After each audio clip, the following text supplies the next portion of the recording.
Thank you. So, like he said, unlike the previous speaker, I will not be talking about business aspects or current applications, but more on research on aspects that most of us don't really think about, that are low level. So, wireless communication has really dramatically changed the world, as we all know. Most of it is based on two paradigms, the Wi-Fi and cellular networks, and both of them you can view as a client-server type of a paradigm. You have the nodes that connect directly to some kind of a centralized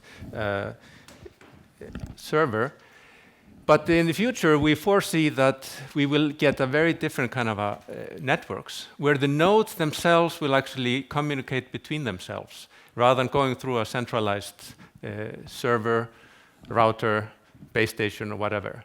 And it is common to call this mesh networks. And the biggest mesh network, it will probably be the so-called Internet of Things, when we connect together all these different things. In fact, even the clothing that we wear might be connected via some kind of wireless sensors. So, well, when I was drawing this up, I was reminded of how the future is changing. And the future aspects that I saw as a kid was in the TV shows. The most popular at the time was the UFO, flyvande furðuhlutir, and this guy, Maxwell Smart, who had this amazing gadget of the phone in the shoe. Well, I think it's clear that we made a much more progress on making small phones than actually building UFOs or even finding any of them. But who knows how things will change. Now, what I'm going to talk about is research on the layer of the multiple access channel, so-called MAC layer. So networking divides the networks into abstractions. This is the so-called OSI model. And at the bottom level, you have the so-called physical layer, which transforms the analog signal into a digital signal. Below that, you have a layer called data link, and that contains a sublayer called the MAC layer, where you actually decide to try to determine who gets to talk at which time. Above that, you have the network layer, where you actually determine the routes that the messages are supposed to take in the network.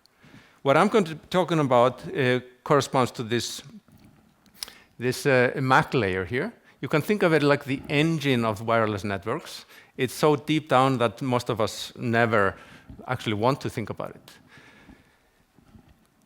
I have to get used to there are two gadgets here, so I keep pressing buttons back and forth. So the kind of a question I'm interested in, and I'll be trying to talk about, are really fundamental basic questions, which are not really connected to any particular type of a protocol technology, but more general ones dealing with how much wireless communication can you have going on at the same time? Or if you have a set of requests that you need to service, how long time does it take? How fast can you maintain it? What kind of throughput is possible to maintain in a wireless network? And if it is possible, can you actually design algorithms or protocol to achieve that kind of throughput? And for that, you need, well, good algorithms. Algorithms need to be evaluated. They come up with the results. And that directs us in designing models for how to design better algorithms. So I'll be talking about these different aspects here. And in fact, I want to start talking about these called models.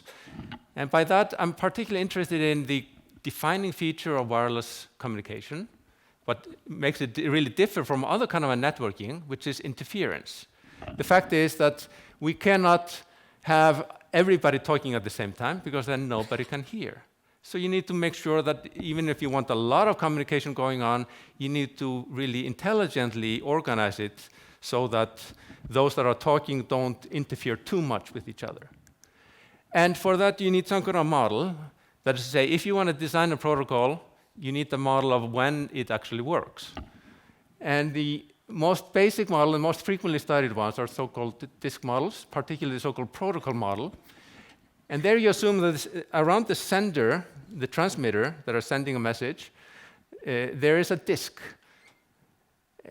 Let's say it's a circular region in space. And everybody who's within the disk can actually receive the message. Those that are outside the disk cannot receive the message. to make it even more advanced, you put another disk around it, a larger disk, called the interference range. And that means that those that are inside that interference range, they will not hear the message, but they will still be disturbed by the message. So in this case, for instance, these two communication links cannot coexist because there would be a conflict at the link, the receiver on the left, from the transmission of the sender on the right. This is a very useful model and has a lot of good properties, one of which is that it's relatively easy to reason about, but it also oversimplifies certain things, and one of which has to do with how signal actually transmits. Here's a photo I like to borrow from my colleague. You can probably guess where this is taken, no? Not the exact location, but the type of a location. I'd say this is a stadium, and there's a concert going on there somewhere, which means that there's a band out here to the left that everybody's listening to. And since everybody can actually hear the band, I bet that, well, since they paid for the ticket, I'm sure they can hear the band, right? On the other hand, here you can see very barely, probably not very clearly, that there are two women here, and if you look very closely at their faces, you can detect that they are actually animated because they are conversing. They are communicating with wireless communication called sound, which is coexisting even though the band is also transmitting with a higher power. Why can they transmit if they are within the transmission range of the band? That's because of the feature of signal transmissions, which is that it's not that it just ends at any given point. It starts strong and then fades away as it travels. And here you have two transmitters, the band and the woman. The woman has a very low power compared to the band, but it travels a very short distance. So the strength of that signal has not decayed by very much by the time it reaches her friend. Enough to overpower the band, at least to the point that they can actually decode the signal. And this is sort of the motivation between so-called SNR model or physical model, where you model it via the strength of the signal, and the question of whether basically you can decode it is a question of whether the sum of the signals from all the other transmitters is too much or not. And it turns out that this is actually realistic because you can design by cleverly selecting the powers, you can make sure that transmitters can actually send sort of across other transmitters. So here you have two pairs of senders. A sends to D and B sends to C. And if you're assuming this protocol model, it won't work. But if you're using the power control in the SNR model, and you calculate it, and yes, it works fine. In fact, there has been done experiments by my colleague in Switzerland who's made it to work, for instance, with 3 different transmitter pairs, getting a full reception of all 3 signals. Well, this is the kind of issues that we want to try to capture and model well when we design these algorithms. Unfortunately, the wireless reality is very complicated. You might not notice it directly, although you probably realize it when you get a low reception sometime, and you move around a little bit and suddenly you get a much better reception. And that's because that signal travels like waves, and waves have these features that they get bounced around. And what you can have occurring is well, if you have obstacles, then the signal might go through the obstacle, but only barely, much weaker. It's called shadowing. It'll be reflected off obstacles or walls. But if it hits some sharp corners, it'll be scattered in many different directions. You can even turn around corners, called diffraction. And all these aspects make it really hard to, predict in advance how the signal behave. These are, for instance, real-world maps of signal strengths. One of those is in indoor environment. The one on the right is city environment. And you can see that, and the yellow signal is supposed to be the strong one, and when it turns to blue, it becomes extremely weak.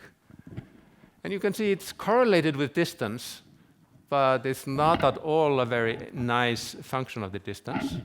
Sometimes you will get very pretty good signal right next to a very weak signal. It complicates it further that it depends on the frequency that you transmit, how well it works. Higher frequency signals have a better tolerance for obstacles, and it's the shorter ones that have a more tolerance for obstacles. Lower frequency. Another complication is that the transmissions are not identical in all different directions. They can be much stronger, or quite a bit stronger one than another. That is, antennas are never completely omnidirectional. So you need to capture that also. So what we are trying to do is to come up with models that capture all of the kind of a reality that really matters, but still make it usable to design protocols, to make analysis of the protocols, and also be general enough that they don't just apply to one particular scenario or one particular type of a technology. To do so, once you, when you come up with protocols, algorithms, you want to evaluate them.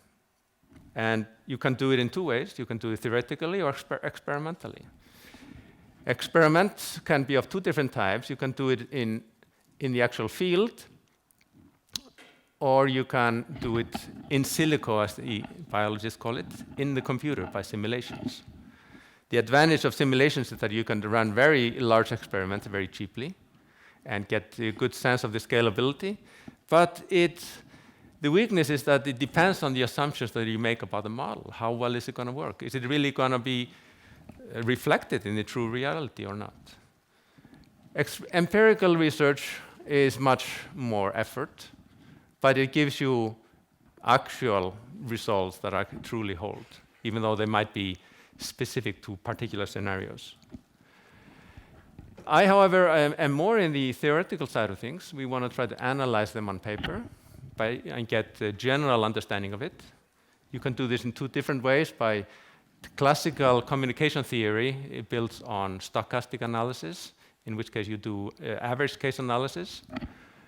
The computer science view of it is much more of a look at the worst case scenarios. And by that, we actually can get guarantees that hold for every single instance, not based on assumptions, what is the typical instance. And the average case instance is not necessarily truly the typical instance. But these are different and complementary viewpoints that are worthwhile to study, all of them, to get a full understanding of such systems.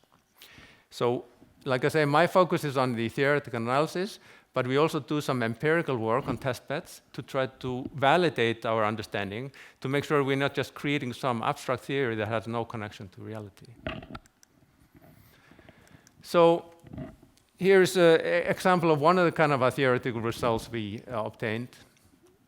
We have here a so-called sensor network, collection of nodes in the field. They measure some kind of data, and you want to get a sense of, forgive me the pun, of what kind of values are being measured there. Let's say you want to sum up the values, take the maximum, take the minimum, average.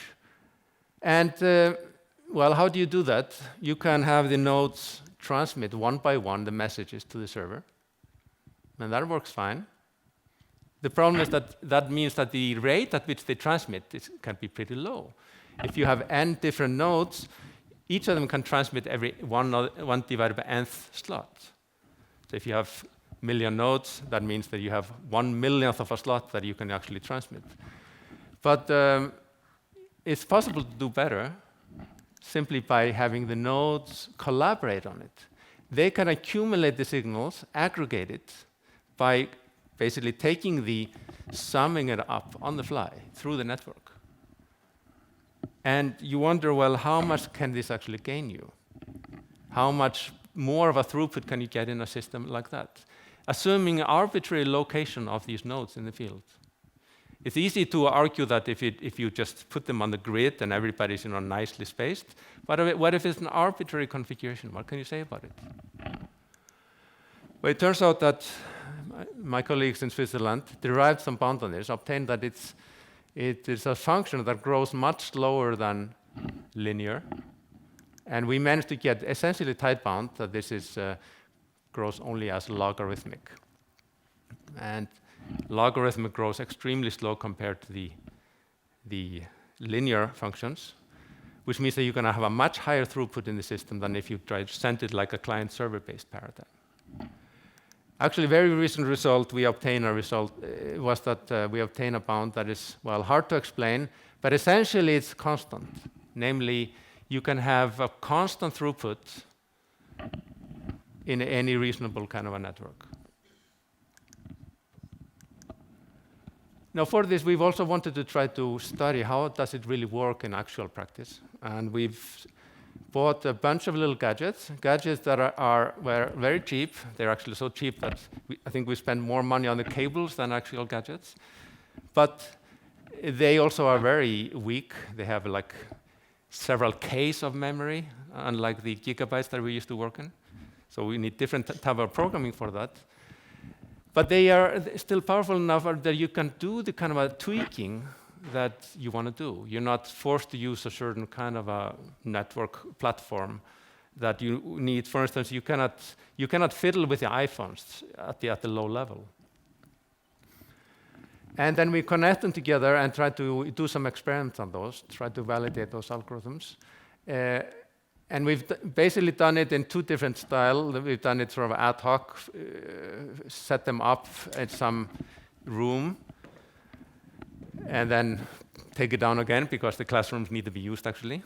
But then actually in the basement in Hauer, we've set up a permanent platform with 60 nodes, which is, like I say, yeah, in the basement, and the basement is kind of a circular shape. So that means that there's no line of sight between the nodes on each end of the network. So it's a challenging scenario, but it has the advantages because of the thick concrete. We're not so affected by anything else that's going on. So we have a fairly stable testbed to work with. And we've done a fair number of sort of basic experiments, like the question, how much is the packet reception rate depend on the signal-to-noise ratio? You would expect it to be basically a threshold function, and in experiments, yes, it follows that pretty much. And these variance from the pure threshold have to do partly with the kind of a measuring ability, the precision of measuring that we can actually achieve. On the other hand, one of the assumptions in most of these models is that the decrease in the signal follows a nice function of the distance that it travels. So we tried to explore that also, and then we get this kind of a threshold function, which is not at all a threshold. This is basically all over the place. These red lines denote the error bars, like the the quarter lines, 75th and the 25th percentile, and the medians are denoted with crosses. And it's basically like there's no real sense to that. So any kind of a true model cannot depend solely on the distances. Recently, we have wanted to move to a more dynamic setting when things are actually changing. And for that, we've obtained 2 robots. This is sort of like built on the same platform as the vacuum robots that you know of. But it has different operating system and features that allow us to put the wireless gadgets on them and have them connected and to communicate to the other gadgets, so that we can both consider it in a mobile environment, but also in an environment where something is changing, like things are moving around, and that changes the reflection patterns in the environment. All right, now, the world keeps changing, and the technology certainly keeps changing, and there are certain trends that are very interesting to follow that we want to work on, and you will see more of. One is a technology called wire interference cancellation. There, the idea is that you might not be able to decode the signal that you want because there's another guy who's transmitting a very high power. But then you can do a clever thing. You can first decode his signal, and then subtract that from the original signal, at which point you have the remaining signal, and you can decode the one that you actually want. And you can potentially do this several times to get a higher throughput. Another one is beamforming, when you use several antennas to work in a synchronously, so that they can strengthen the signal in one direction and then actually weaken it in other directions. And clearly that helps decrease the interference to other ones and strengthen the signal in the correct direction. There are more uses for multiple antennas, and that's the growing trend, that gadgets, rather than having just one antenna, they use multiple ones, partly to get around the difficulties of the reflection patterns, because it's frequency dependent. But also you can use increased throughput. So most advanced one is so-called MIMO, multiple input, multiple output, where you have a set of transmitters and a set of receivers on the other side. And so you have a n by n, basically, matrix of transmission patterns. And it would seem that they would all conflict with each other. If transmitter 1 tries to send to the receiver 1, he also gets interference from transmitter 2.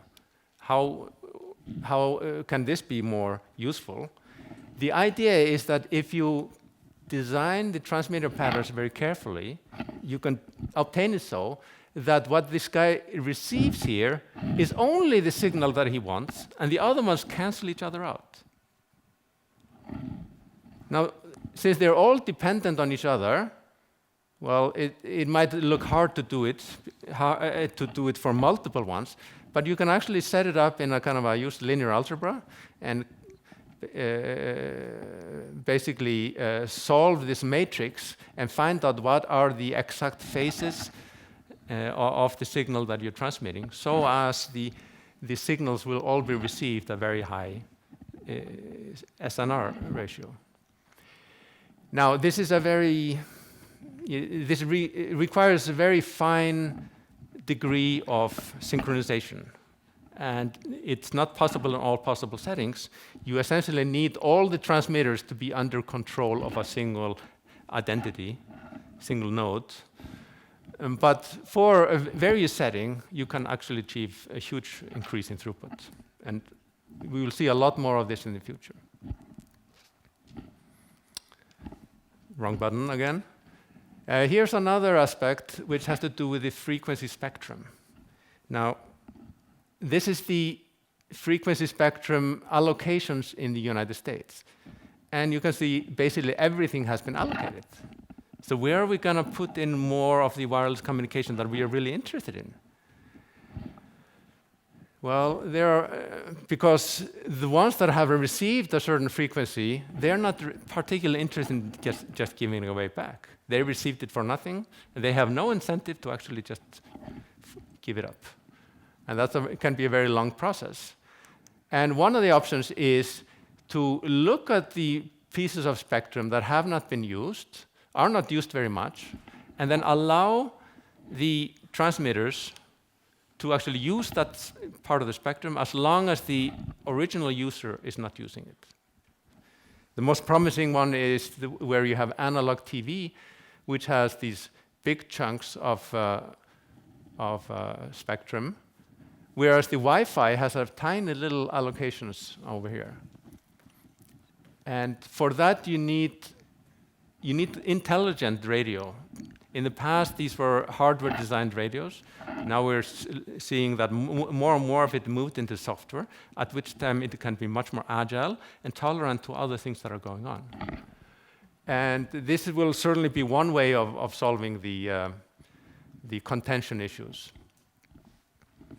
Another way of dealing with that is so-called spectrum auctions. Those that actually own the spectrum can decide that, well, since I'm not using it, I can allow other people to use it, but they need some incentive. And one of the best incentives we know is money. So they hold an auction. Who wants to use the spectrum in this particular region for this amount of time? And there's a fair amount of research being done on that too. So I'm reached to an end here. The wireless revolution has been going on for a while, but it's only just starting, actually. So, what are you going to do about it? And in the end, I'd like to thank my collaborators. This is my current theory staff at RU. And these are the various students and staff that has worked on the experimental work.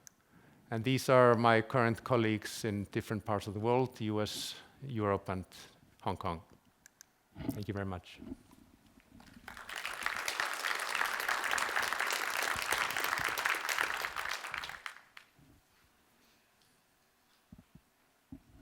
You're supposed to ask questions?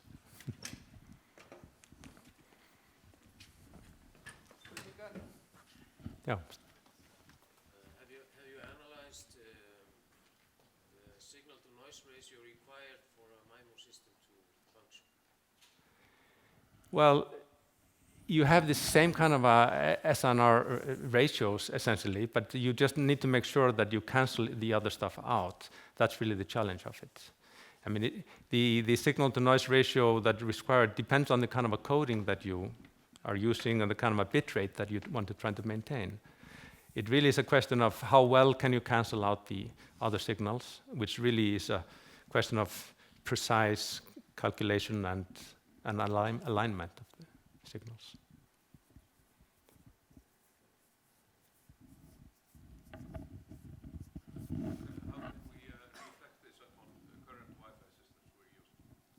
How can we? How is it best to reflect your findings to current Wi-Fi systems?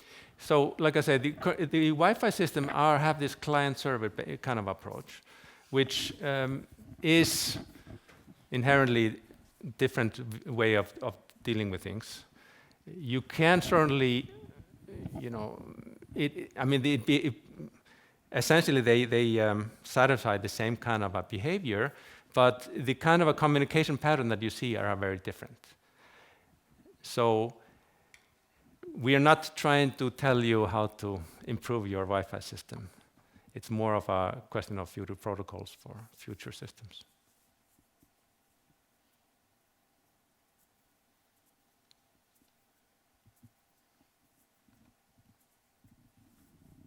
All right.